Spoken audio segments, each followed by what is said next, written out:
Talamak ang nakawan sa ilang bahagi ng Santa Ana, Maynila. Sa isang tindahan ng bigas doon, isang babae nakuna ng CCTV camera na tinatangay umano ang isang cellphone. May news to go si June Veneracion, exclusive. Nagte-text lang ang may-ari ng bigasan sa Santa Ana, Maynila na si Pipo Toledo nang may dumating na mga customer. Ibinaba niya ang cellphone sa mesa. Pagkatapos magbenta, saglit na pumasok si Toledo sa isang kwarto. Napadaan ang isang lalaking babae. 40 segundo lang nalingat si Toledo. Natangay na ang kanyang cellphone na nagkakahalaga ng 20,000. Ang babae pa na tinatayang nasa edad 50 ang mismong nagnakaw nito. Mas may intindihan ko pa siguro kung yung lalaki ang pumasok at kumuha eh.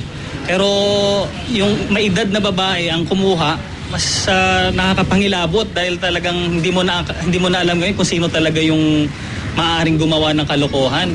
Nakasalubong pa ng tindera ng bigasan ng babaeng sospek. Pagkatapos ay naglakad na ang dalawang sospek sa magkahiwalay na direksyon. Ay naloko pa po siya ng bigas. Sabi ko, ma'am bigas. Sabi niya, sige babalik na lang. Wala po sa isip ko na may nadampot na po siyang bagay dito po sa loob ng tindahan. Tinawagan ng tinderang si Susan Melindo ang ninakaw ng cellphone ng kanyang amo. Sinagot pa raw ito ng isa sa mga suspect. Ang sabi po nung lalaki, cellphone namin to, bakit ka tumatawag dito? Talamak daw ang nakawan sa lugar na ito sa Santa Ana, Maynila. Sa bigasan nga nito neto, pangalawang beses na itong kaso na may nasalisihan ng cellphone.